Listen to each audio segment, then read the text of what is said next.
అబ్బో ఇక్కడ కేజీ చీరలు కొంటే అర కేజీ చీరలు ఫ్రీ అంట. మంగళ్య షాపింగ్ మాల్, కేజీల్లో సేల్, టన్నుల్లో ఆనందం.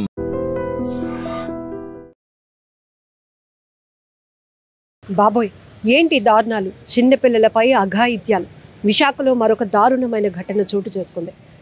7వ తరగతి చదువుతున్న 10 ఏళ్ల బాలికపై జొమాటో బాయ్ అత్యాచారానికి పాల్పడినటువంటి ఘటన ఇప్పుడు ప్రతి ఒక్కరిని తీవ్ర కలవరపాటుకు గురి చేస్తోంది. అయితే ఇది పోక్సో యాక్ట్ కింద ఉంది కాబట్టి ఎలాంటి ఫుల్ డీటెయిల్ అయితే మేము రివీల్ చేయలేకపోతున్నాం. కానీ ఇక్కడ ఒక 3 స్టేర్ ఉన్నటువంటి ఒక 3 ఫ్లోర్స్ ఉన్నటువంటి బిల్డింగ్లో ఈ పాప వాళ్ళు కింద ఉంటున్నారు. ఈ అబ్బాయి బ్యాచులర్ పైన ఉంటున్నాడు తల్లితో పాటు.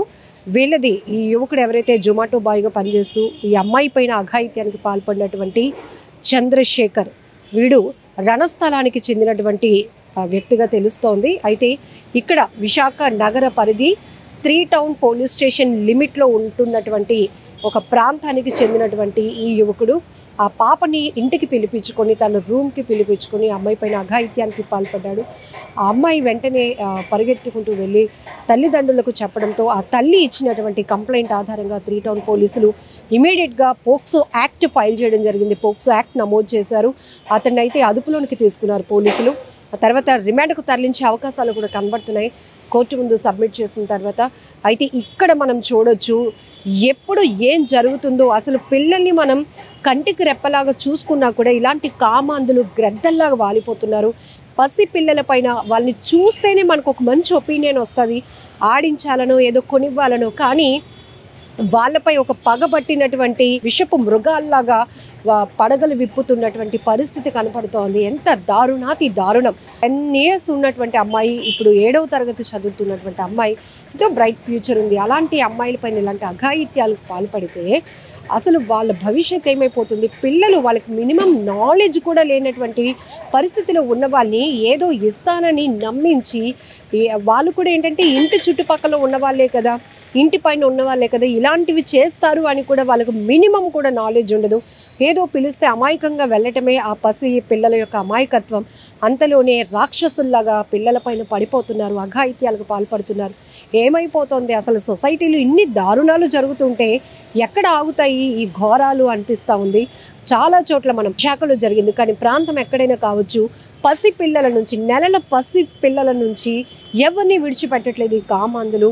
మృగాల్లాగా పేట్రేగిపోతున్నారు. ఇంకా చెప్పాలంటే మనం జంతువులకైనా ఒక ఎఫెక్షన్ కానీ బాండింగ్ కానీ వావి వరుసలు కనపడతాయేమో మనకి చూస్తే కనుక.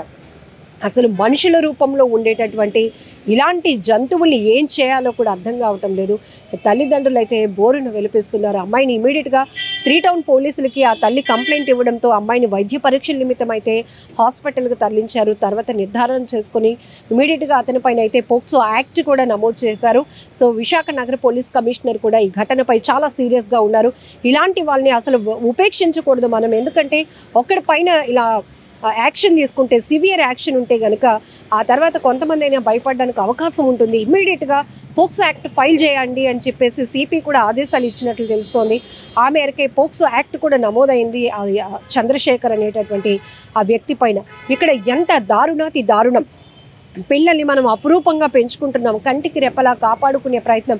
కొంతమంది ఆర్థిక పరిస్థితులు బాగాలేక ఇంట్లోనే కాస్త ఎదుగొచ్చిన పిల్లల్ని విడిచిపెట్టి పనులకు వెళ్ళటం, కూలి పనులు చేసుకొని రావాలనే ఆలోచన, అలాంటి ఆర్థికంగా ఇప్పటికే చితికిపోయి ఉన్నటువంటి కుటుంబాలపైనే వీళ్ళు టార్గెట్ చేస్తున్నారు. ఆ పిల్లల్ని ఒక అమాయకత్వపు ఆలోచనతో ఉన్నటువంటి పిల్లల్ని మాయమాటలు చెప్పి మోసగిస్తున్నారు, నమ్మిస్తున్నారు. ఇక్కడ కూడా ఈ చంద్రశేఖర్ అనే వ్యక్తి ఆ పాపను ఇంటికి రా అంటే నార్మల్గానే పిల్లలకి పక్కింటి వాళ్ళు, ఎదురింటి వాళ్ళు పిలిస్తే వెళ్తారు. వాళ్ళకి ఇవన్నీ తెలీదు, అసలు ఏం జరుగుతుంది, వాళ్ళ మనసులో ఎంత విషయం ఉందో కూడా గ్రహించలేనటువంటి అమాయకత్వం పిల్లలది. మామూలుగానే అన్నయ్య పిలుస్తున్నాడు అనుకొని ఆ పాప కూడా కింద నుంచి పైకి వెళ్ళింది. కానీ ఆ పాప పైన ఒక మృగంలాగా విరుచుకుపడి ఆ పాప పైన అఘాయిత్యానికి పాల్పడినటువంటి ఈ వ్యక్తిని ఇమీడియట్గా అయితే పోలీసులు పోక్సో యాక్ట్ నమోదు చేసి అదుపులోనికి తీసుకోవడం కూడా జరిగింది. కానీ దారుణాతి దారుణం. ఏమైపోతుంది సొసైటీకి అనిపిస్తోంది. ఇలాంటి దారుణమైన దారుణమైన ఘటనలు వింటే ఇంకాస్త భయమేస్తోంది. ఇప్పటికే హత్యలు, ఆత్మహత్యలు పెరిగిపోతున్నాయి. ఆర్థికమైన కారణాలు కావచ్చు, వివాహేతర సంబంధాలు కావచ్చు, లేకపోతే మైనర్ల పైన, పిల్లల పైన, ఆఖరికి వృద్ధులను కూడా వదలకుండా కామాంధులు రెచ్చిపోతున్నారు. పైశాచిక ఆనందం, తమ కామ వాంఛలు తీర్చుకోవటానికి ఎంతోమంది అమాయకులను బలి తీసుకుంటున్నటువంటి ఇలాంటి వారిని ఏం చేయాలో మీరే చెప్పండి. కామెంట్ బాక్స్లో కూడా మెన్షన్ చేయండి. పసిపిల్లలు పాపం, వాళ్ళకి ఎంతో ఫ్యూచర్ ఉంటుంది. చిన్నప్పుడే వాళ్ళపైన ఇలాంటి ఒక మాయని మచ్చలాంటి పరిస్థితులు వస్తే గనక వాళ్ళ హృదయంలో అది నాటుకుపోతుంది. వాళ్ళు ఇంకా స్టడీస్ వైపు కానీ ఫర్దర్గా ముందుకి వెళ్ళాలి అన్నా కూడా ఇది ఎంత అవాంతరంగా వాళ్ళకి ఉంటుంది కూడా మనం గమనించవచ్చు. ఏం చెప్పగలుగుతాం అసలు? ఇప్పటికే మహిళలపై కూడా ఎన్నో అఘాయిత్యాలు మనం చూస్తూ ఉన్నాం. కానీ ఇప్పుడు ఏకంగా పసిపిల్లల్ని, అలాగే 10 ఏళ్ళు కావచ్చు, 15 ఏళ్ల లోపు పిల్లల్ని కావచ్చు, వృద్ధులని సైతం వదలకుండా కామ కోరికలు తీర్చుకోవడం కోసం, పైశాచిక ఆనందం కోసం పేట్రేగిపోతున్నారు. ఇలాంటి వాళ్ళని ఏం చేయాలో కూడా అర్థం కావట్లేదు. ఇమీడియట్గా పోక్సో యాక్ట్లు నమోదు అవుతున్నాయి, రిమాండ్లకు పంపిస్తున్నారు, జైలు శిక్ష పడుతుంది. అయినప్పటికీ కూడా కొంతమందిలో మార్పు రావటం లేదు. మనిషి ముసుగులో ఉన్నటువంటి ఇలాంటి మానవ మృగాలను ఏం చేయాలో కూడా అర్థం కావటం లేదు. చట్టాలు చాలా కఠినంగా వెళ్తున్నప్పటికీ కూడా ఈ అఘాయిత్యాలకు పాల్పడుతున్నటువంటి వారికి ఎక్కడ మార్పు రాలేనటువంటి పరిస్థితులు ఉన్నాయి. ఒక రకంగా చెప్పాలంటే ఇలాంటి ఘటనలు చాలామంది పైన చాలా ఇంపాక్ట్ చూపడానికి అవకాశం ఉంటుంది. మనం ఒకసారి సీరియస్గా ఒక రకమైన కోణంలో మనం ఆలోచిస్తే కనుక ఇవన్నీ కూడా గతంలో సినిమాల్లో మనం చూసేవాళ్ళం. చిన్నప్పుడే పిల్లల పైన ఇలాంటి అఘాయిత్యాలకు పాల్పడితే వాళ్ళ వయసు పెరిగే కొద్దీ కావచ్చు, ఆ తర్వాత వివాహం జరిగిన వరకు కూడా ఈ ప్రభావం ఎలా ఉంటుందో మనం గతంలో సినిమాల్లో చూసాం, చాలా లాంగ్ బ్యాక్. కానీ ఇప్పుడు పసిపిల్లల పైన, బాలికల పైన, మహిళల పైన 60 ఏళ్ళు దాటుతున్నా కూడా వృద్ధులను కూడా వదలకుండా ఇలా కామ కోరికల కోసం పేట్రేగిపోతున్నటువంటి మానవ మృగాల వల్ల ఎంతోమంది జీవితాలు నాశనం అయిపోతున్నాయి. ఆ తల్లిదండ్రులు తల్లడిల్లిపోయారు. ఇమీడియట్గా పరుగున 3 టౌన్ పోలీస్ స్టేషన్కు వచ్చి, సార్ ఇలా జరుగుతుంది సార్, నా కూతురు 10 ఇయర్స్ సార్, 10 ఏళ్ళ అమ్మాయి సార్, దానికి ఏమీ తెలియదు సార్, 7వ తరగతి చదువుతోంది సార్, నమ్మక ద్రోహం చేశాడు సార్ వాడు, ఎందుకంటే ఇంటి పైనే ఉంటాడు, ఇవన్నీ గమనించక నా కూతురు పిలిచాడు అని అనుకుని వెళ్ళింది, కానీ వాడు ఇంతకు తెగిస్తాడు అనుకోలేదు సార్ అంటూ బోరున విలిపిస్తూ పోలీసులకు కంప్లైంట్ ఇచ్చింది ఆ తల్లి కన్నీరు చూసినటువంటి పోలీసులే కాదు, సిపి కూడా ఈ కేసు పైన సీరియస్గా ఉండి ఇమీడియట్గా పోక్సో ఫైల్ చేయమని కూడా చెప్పడం జరిగింది.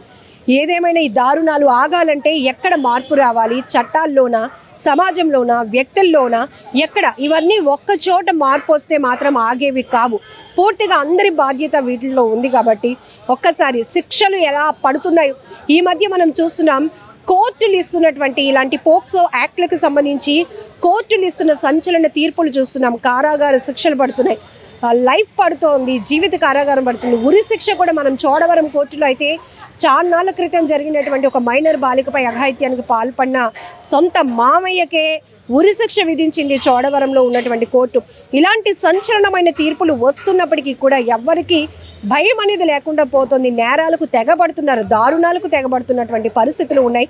సో మీరు కూడా ఏమంటారో, ఎక్కడ మార్పు రావాలి, ఎవరి బాధ్యత ఎలా ఉంటుంది అనే దానిపైన కూడా కామెంట్ బాక్స్లో మెన్షన్ చేయండి. నిజంగా ప్రస్తుతం ఉన్నటువంటి సమాజం దేనికి ప్రయారిటీ ఇస్తుంది? ఆర్థిక సంబంధాల చుట్టూ మాత్రమే తిరుగుతుంది. మళ్ళీ ఎన్నికలంగానే చాలా విరక్తి కలుగుతాను. మంచి అనిపిస్తుంది కదా, లేడీస్ కూడా ఛాలెంజింగ్ జాబ్స్ చేసినప్పుడు చాలా బాగుంటది. ట్రాఫిక్ అసిస్టెంట్స్ గా నియమించిన ట్రాన్స్జెండర్స్ అందరితో సాల్యూట్ చేయించుకుంటున్నారు. ఫుడ్ డెలివరీ ఇవ్వటానికి వెళ్ళినటువంటి డెలివరీ బాయ్ అనిల్ పై కళ్ళ ముందు